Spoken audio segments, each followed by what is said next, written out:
Hello and welcome to the info session for the Bay Area Composer Residency offered by the American Composers Forum. In this session, we'll go over the description and guidelines posted on our website and then go through the application together. I'll read through much of the information on our website as a means of providing this information in audio form. I'll also give some general advice about putting together your project proposal and work samples. But first, I'll share a quick few sentences about our organization and mission for context. The American Composers Forum enriches lives by nurturing the creative spirit of composers and communities. Through commissions, grants, mentorships, performances, publications, residencies, and hosted gatherings, we provide innovative opportunities for composers and their music to flourish, and we link communities and composers through creation, connection, and engagement. ACF facilitates an ecosystem that reflects the diversity of our world, and we partner with a variety of creative musicians and organizations to develop the next generation of new music creators, performers, and advocates. Visit www.composersforum.org for more information. The description for this program is as follows. The American Composers Forum, ACF, facilitates an ecosystem of creativity through music. Our goal is to make composers and the music they create a vibrant and integral part of human culture. In keeping with our mission to nurture the creative spirit of composers and communities, ACF is pleased to launch a new program for the Bay Area with promotional help from the Center for New Music in San Francisco. This summer, one San Francisco Bay Area composer will be selected to receive $10,000 for the design, coordination, and production of a residency project that begins after September 1st, 2019, and ends by March 1st, 2021. This is an opportunity for you to design and lead a local project in which you are the composer in residence. The length of your project should be about 40 days, which can be distributed over the project period however you choose. A commission can be part of your project, but one is not required. As you are planning your project, please obtain a letter of support from each project partner to include with your application. Project partners are the ensembles, artists from other disciplines, and/or organization or organizations you plan to collaborate with during your residency. Project partners are only allowed to collaborate with one composer applicant, so please make sure your project partner has not also agreed to be part of another composer's application for this program. The deadline to apply is noon, 12 p.m. Pacific Daylight Time on Monday, June 3rd. The award for this program will be one residency of $10,000, and the selected composer will receive free ACF membership for the duration of their project. Here's some more context about this program. ACF strives to expand beyond our Western European classical roots and encourages applications from all genres, styles, backgrounds, gender identities, race and ethnicities, and abilities. If you create original music or sonic material and have a project idea, we encourage you to apply. For this program, ACF does not limit what community means, apart from the geographic boundary of the 11-county Bay Area. The community you choose to work with can be any group of people, including but not limited to musicians and other arts groups, schools, neighborhoods or towns, human services and healthcare organizations, and cultural, social, and faith groups. Composer residency projects can take many forms, including but not limited to creating new work, teaching kids and adults, and documenting human experience. Your collaboration might be with a school, a dance group, other musicians, scientists, a social services organization, local government, or something no one else has even thought of yet. To see some of the projects being developed in other ACF programs, visit our web pages for ACF Create, McKnight Visiting Composer, Minnesota Emerging Composer Award, and In Common. Now that we've got the basic description out of the way, I'll go back up to the top of the website and click on the Guidelines tab. We'll run through these. Here is the eligibility for this program. Applicants must reside and projects must take place in one of the 11-county Bay Areas. Composers creating in all genres or musical styles are eligible to apply. Members and non-members of ACF are eligible to apply. Composers currently participating in an ACF residency program are not eligible to apply. And finally, staff and board of the American Composers Forum and Center for New Music and their immediate family are not eligible to apply. Let's go through the selection process next. The American Composers Forum encourages applicants from the full range of musical styles and is committed to supporting a diverse pool of artists whose work demonstrates strong artistic merit. Accordingly, awards for our programs will represent, as far as possible, artists and projects that are diverse in genre, gender, race, ethnicity, and geography. For this program, panelists will evaluate your previous work, the anticipated significance of the residency project for you and for your project partner or partners, if there's more than one, and the plan and scope of your proposed project, including a timeline. For this program, a panel of 3 composers from outside the Bay Area, chosen for their familiarity with diverse genres of new music, will review applications and select the residency recipient. After the deadline, I'll spend about a week putting the applications together. I'll go through them all. I'll double check to make sure your links work. I'll reach out to you if I have any questions. And then after that week passes, the panel will have access to all of the applications and they will spend time reviewing them one by one individually for about a month. And then the panel will convene in late July with intention to choose and announce someone in early August. Another important thing to know about ACF panels. ACF staff have no vote in the selection of the composer. The role of staff is to facilitate the panel review process. Here's a little bit more about notification. Every applicant will be contacted by email by me to let you know that we've received your completed application. The panel's decision will be announced in early August. Results will be posted on ACF's website and applicants will be notified by email. After the announcement, all applicants will have the opportunity to set up an appointment with me, Chris Kautzman, the program manager, for feedback from the panelists.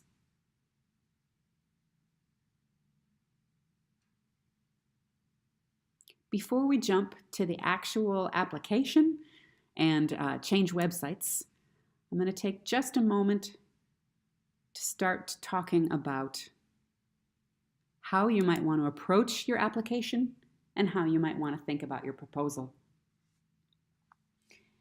In general, as I've talked to applicants for the various community residency programs that I've organized, their project proposals seem to kind of fall into one of 3 big categories. Either your project idea is similar to projects you've done before, or it's a slight departure from projects you've done before, or you can also think of that as a slight growth in a new direction, or perhaps it's something totally new you have never done before. I'm going to give a little bit of general advice for each of these 3 sort of big picture situations. If your proposal for this application is similar to projects you've done before, you might use this application to tell a bigger story about your work, to tell the arc of your work and why you know you're good at it. You might want to use this application to talk about things like why your work is meaningful to you, what you've learned from it, and why you want to keep doing this work, particularly through this project. So you're going to want to think about your application as a big story arc, explaining why everything you've done up to now makes you really prepared and qualified to take on this project you're proposing. If the project you're proposing is a slight departure from work you've done before, you might also want to use this application to put the arc of your work life and your artistic and creative career into context, but with a slightly different angle. Your story might be about what you've learned from projects and creative work you've done before, how and why your work is evolving, and how this project is going to be a stretch for you. You might also want to talk about how you're planning to be successful based on your previous but slightly different experience. And last, if this is a totally new idea, don't be nervous. It's not crazy to propose something completely new. You've got this. You just need to think about how you want to put the arc of your creative life into a story to explain why you're ready to leap into something totally new.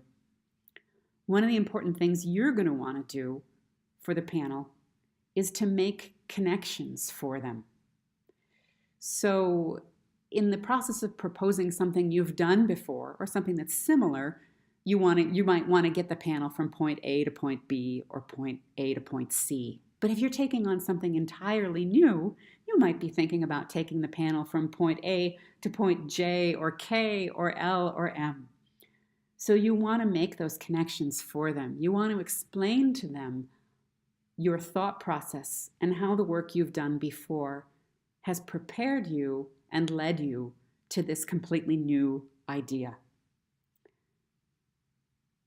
In preparing your work samples, you might want to look back and share some that show the progression of your work and show how you got from where you were then to where you are now. Also think about, and I guess this applies for everybody, but particularly for people who are proposing something brand new, look back on instances of other collaborations you've done before and things that felt like project management. Also, if you're taking on something totally new, tell the panel how you're going to use your network and research and advice from experienced people who've done this kind of work before. Think of this kind of as a job application. We've all applied for jobs that have in them things we haven't done before, and we learn. We learn from the people around us, we learn from research, and we learn from talking to people who've done the work before.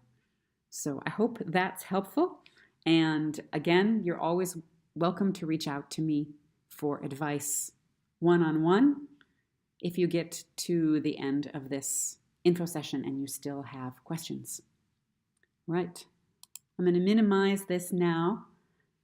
Let's take a look at the actual application.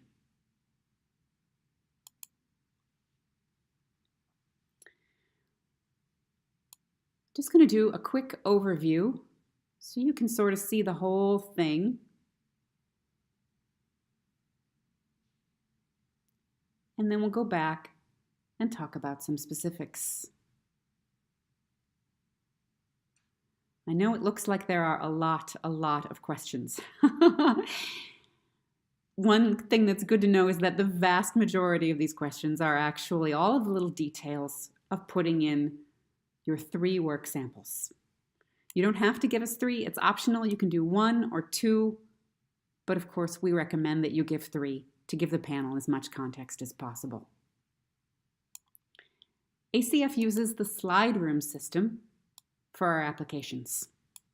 Before you start your application, Slide Room will ask you to log in or make an account if you haven't used it before. There is no fee to apply for ACF programs, and making an account in Slide Room is really simple. One of the things you're going to do a lot during this application is provide links to documents, to scores, to sound files, possibly to video files if that's how your work samples appear best. SoundCloud, YouTube, Vimeo, Dropbox, and Google Drive are all reliable places to upload those links.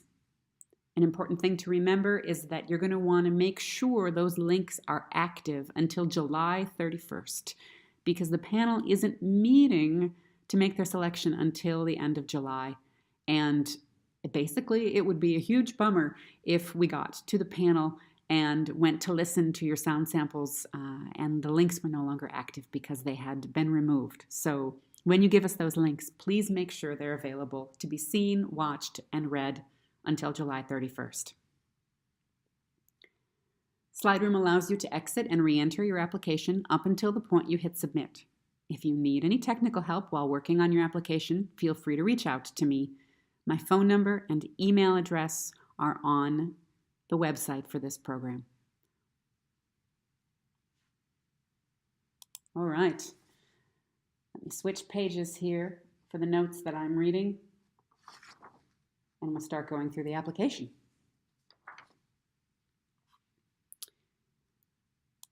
The first dozen or so of these fields are your contact information, the county you live in,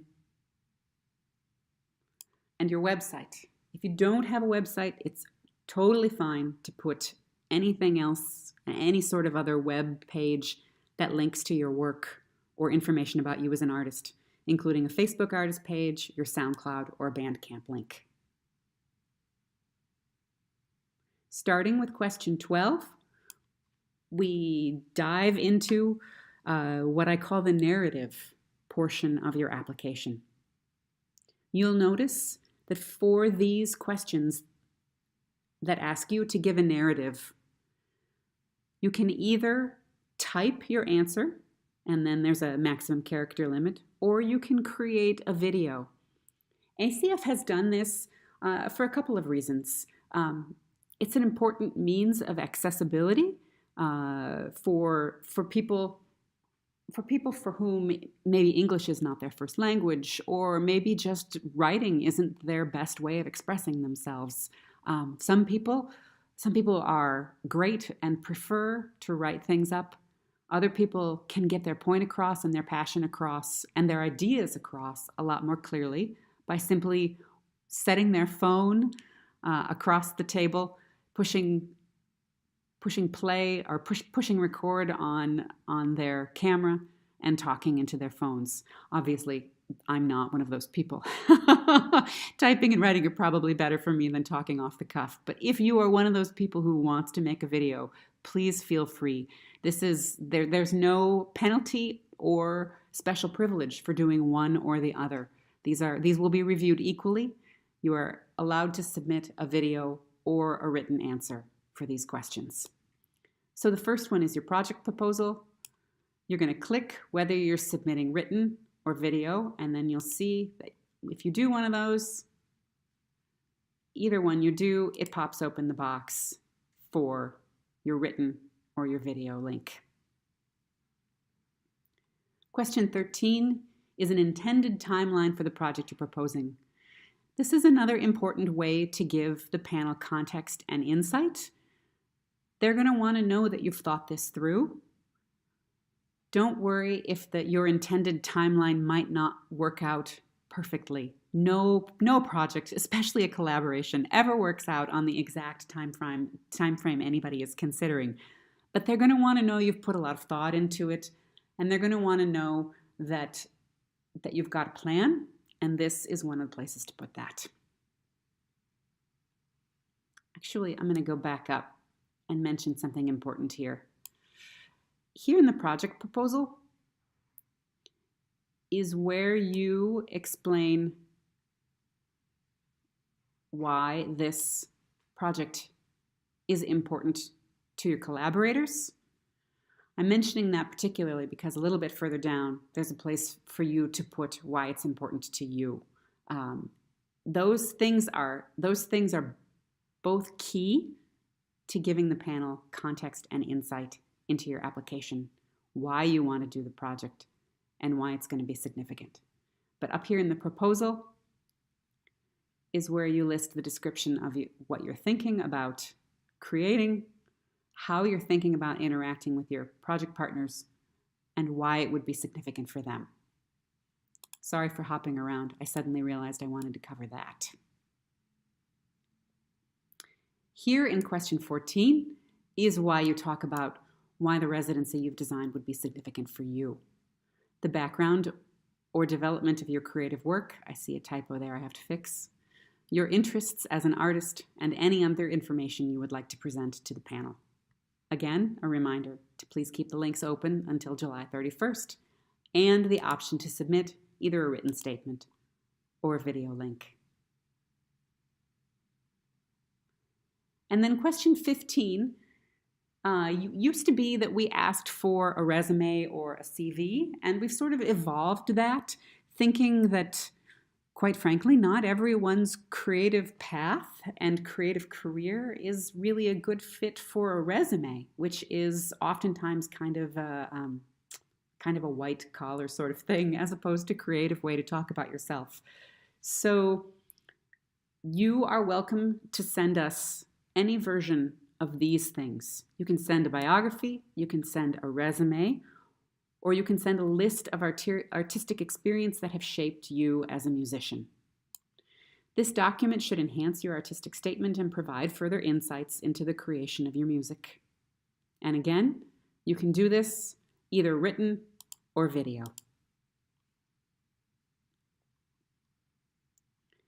Question 16 is where you type in the names of the people or the name of the organization or more than one organization that you're working with on this project. It looks like not a very big field, but you actually have 100 characters. So you should be able to fit in there multiple names and multiple organizations.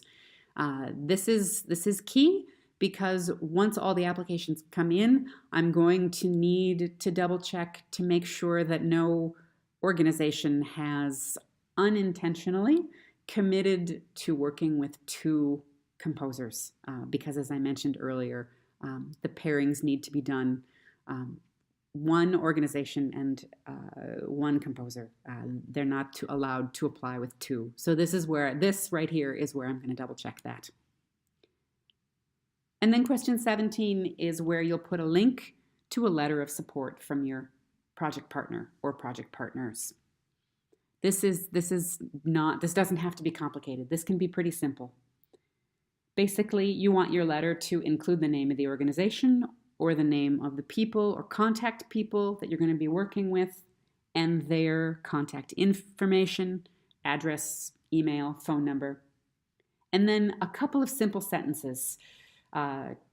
This person, composer's name, has shared their idea and timeline for XYZ project with us, and we look forward to collaborating with them on this project if they are selected for the grant. Literally, it can be something simple like that, and then their signature or their name at the bottom. Let's get into work samples. I'm going to show you the details of one of these 3 work samples, because after that point it's basically wash, rinse, and repeat for work sample 2 and work sample 3. The first thing we ask you to put in is your score, recognizing that not all kinds of music have a score. So written scores are required unless they are inappropriate to your compositional style. For improvised performances, please clearly describe the nature of your involvement as the composer in the creation of the piece. And again, another reminder to please keep your links open until July 31st. Next is where you put the link to your audio or video. You can send either. And then next is cue time. So among the 2 or 3 work samples you submit, again, you don't have to submit all 3, but we encourage you to. The panel is going to listen to 12 minutes of whatever you submit, and you can divide those 12 minutes up however you want to. Oftentimes, panelists choose to listen to more. They might really get excited or curious about something, and in their own free time during that month that they're individually reviewing applications, they might spend a lot more time than just 12 minutes listening to your samples. But I can't make them listen to more, and they know that they need to listen to 12. So one of the reasons it's good to talk for a minute about cue time is because is to say that it's better to provide a whole piece and point to a short segment of it than to edit it down just to that short segment. Because again, this is about context and the evolution of what might be a longer work. It's okay if you're submitting an entire half an hour or an hour-long thing. Point to the section that you feel is the most impactful and relevant to the project that you're proposing. And then if they want to bounce around in that sample and listen to more of it, they can, and they can get their own additional context. So in here is where you put the section of it that you definitely want to make sure they listen to. And here's where you type the length of the whole thing so that they can understand the context of the piece you're submitting and choose to come back and listen to more of it in their own independent time. Next, we've got the year created, pretty straightforward, the names of the people who performed it, the instrumentation, and then here, description. Recently we added this extra context to our application because this used to just say description. And I can say that sometimes people got really literal about this, and they would use this box to say something like string quartet in 4 movements, and then, list allegro, adagio, etc., etc. Don't just do that because if you do, you're wasting a really great opportunity to give the panel more insight into your work. This box is incredibly valuable. Think about, as you're thinking about what you want to type in here, think about how you can add to what you're already telling the panel about your project proposal, about your timeline, about your artistic statement, and about why this project is going to be significant and why you think you should be the person who gets the grant. So for each work sample you provide, ask yourself, why am I picking this sample to share with the panel? And then tell them why you're picking it. Some examples of that might be, you might say, this is a strong example of, and then et cetera, et cetera, et cetera. Something I shared back in my artistic statement, or this is a strong example of a similar project I've done before, or this is a strong example of the evolution of my work up to this point, or this is an example of a group I collaborated with before, which I explained earlier in my proposal. So I think, hopefully, what you're understanding now is that you can use each of these description boxes with each of your samples to connect the dots back up to the other parts of your application, connect them to the narrative parts of your application. Because the panel isn't just going to read your application from top to bottom and then stop. They're going to move around in your application. They're going to go back and forth. They're going to read your proposal. They're going to listen to your work samples. Then they might bounce back up to your artistic statement. Then they might bounce back up to your timeline. Then they might come down and listen to your work samples again. So the more you can do to connect those dots to make one big picture out of your application about why you feel ready to take on this project, why you're passionate about it, and why you feel ready to do it and why it feels significant, the more you can connect those dots throughout your application like a big story arc, instead of just thinking of it as filling in blanks from top to bottom, the stronger your application is going to be. And then here we are, as I mentioned, work sample 2.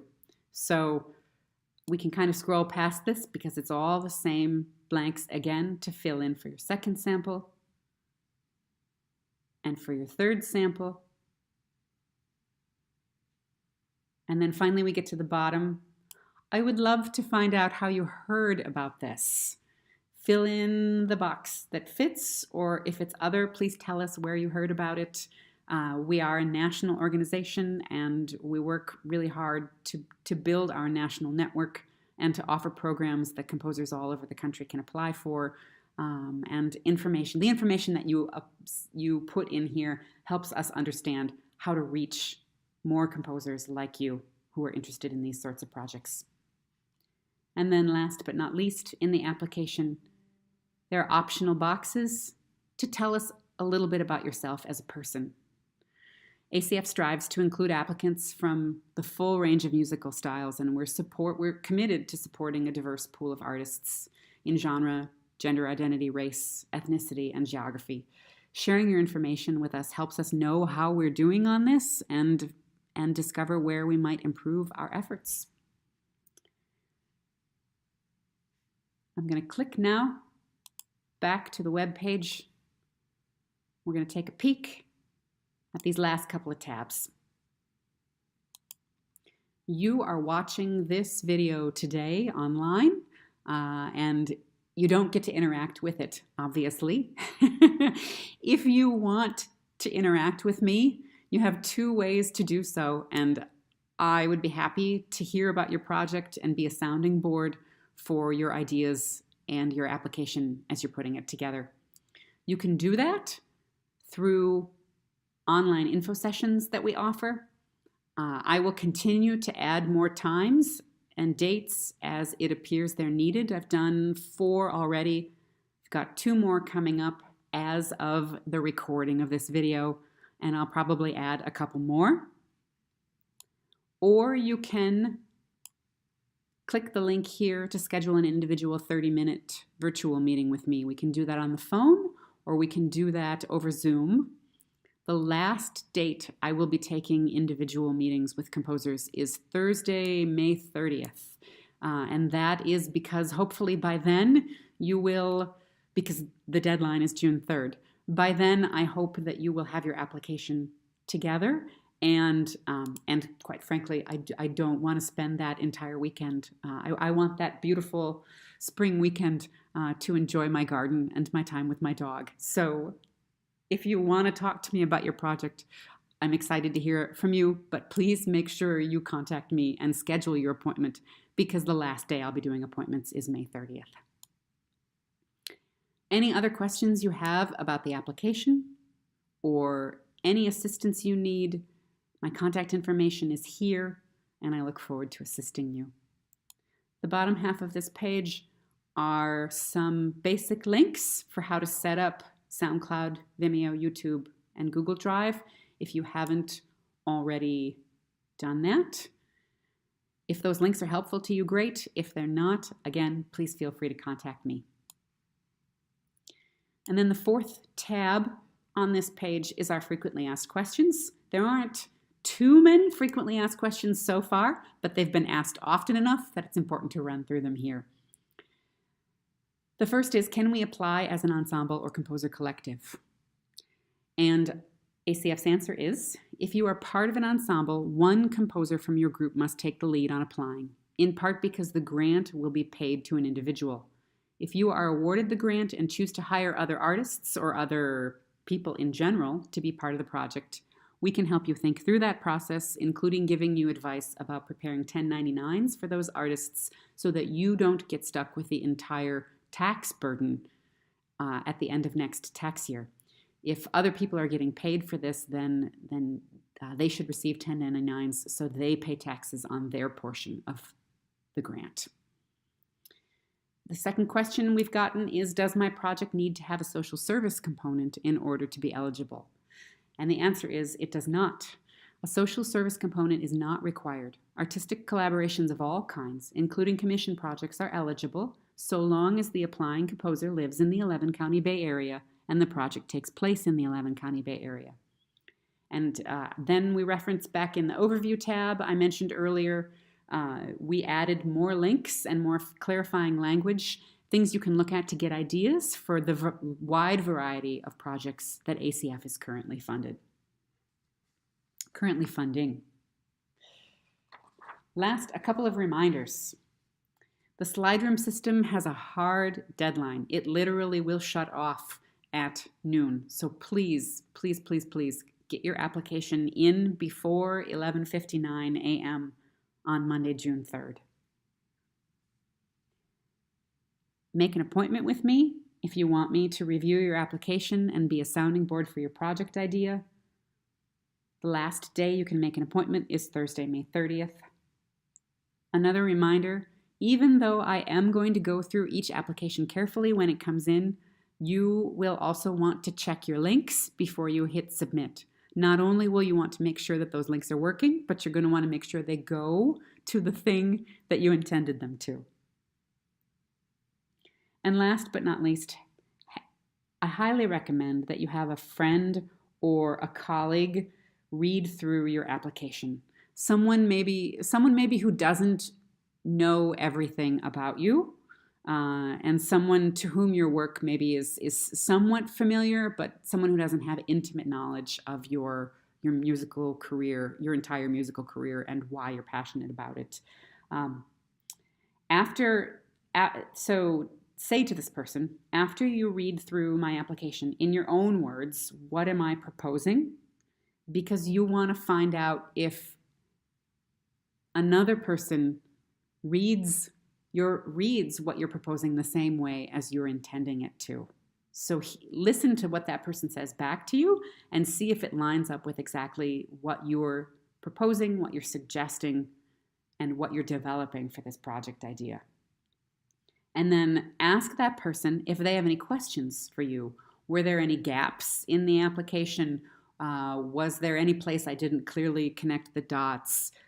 Did you feel like there was anything missing that would have provided additional context to help you understand my project proposal better? All of that is great conversation to have with someone. Give them time to read your application and then have that conversation with them to see if they read in your application what you were intending to get across. Because honestly, we all have a perfectly clear story in our heads, and in our heads, all the dots are connected, and it's a perfectly designed plan. But in real life, you have to because the panel doesn't know you, and they want to. The panel is going to want to get to know you and understand you and get context about you through this application, but they don't know you yet, and so you do want to spell it out for them. You want to guide them along. You want to lead them along in your explanation of what you're proposing and why you're ready to take it on, and doing that will help them get to know you and help them understand what you're proposing and why you're qualified to do the project.